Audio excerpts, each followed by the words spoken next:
Tazad ondan bombaca çıkartmayacak yurttaşlar. Selamünaleyküm elan var. Qazanma yurttaşlar parkovkaları, diski plaşetkeleri 7 etaj donmu 3. etajında bir gekte görüp çıkamız. Marşrutdan muamma yok.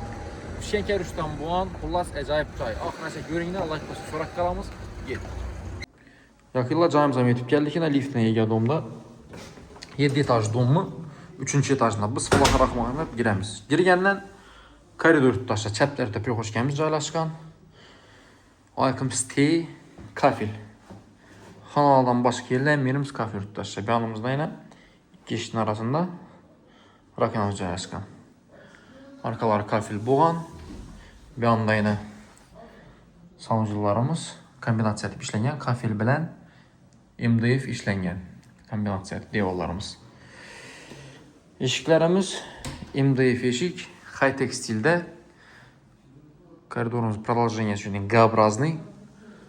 Bir yanımızdan lüstra koyulgan, bir yanlarımızdan koyulgan. Hem yerimiz moşya boydan çıkıp durdu yurttaşlar. Bir yanda yine vanna komutamız.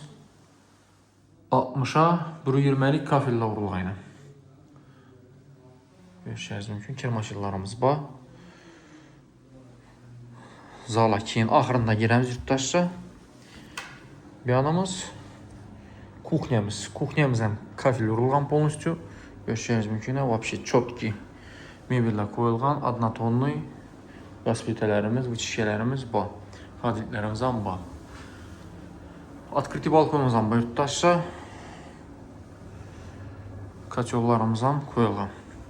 Gaz, su, svetdən muamma yok. Bir anda diski spalnemiz, bir anda kettelən spalnemiz. Başta çıkan göstərilik yara ödəmiz.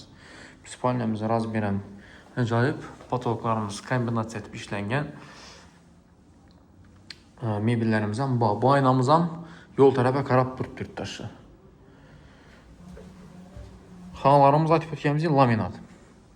Bu xanamızdan spalnemizdən diski spalne 2 dana kravatçı var. 2 an çetdə divan teyində koyubdur acayip edib.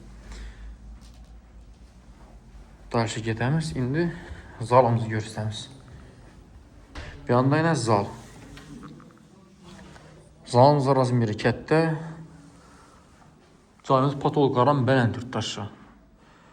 Televizyonlar yine panel etib götürülgən. 2 yan başından daraqda taş alğan. Qalagenlərimizdən var. Restoranlarımızdan high-tech stillə koyulğan. 2 aynamız yol tərəfə qarab durdu. Aynam teyində radiatorlarımız var. Cayını gördüyüzlər yurttaşlar. Hem yerini görsətdik. 80 kvadratdan Celsius atrak bolalı. 7 etaj donmu. 3. etajında 100% pişən kərüşdən muan dom.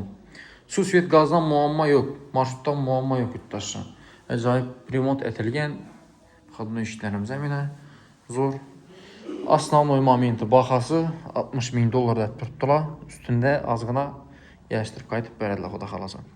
Başlarım tarxatı koyunlar. Günləriniz xayırlı olsun. Sağ olunlar. Baxlı olunlar.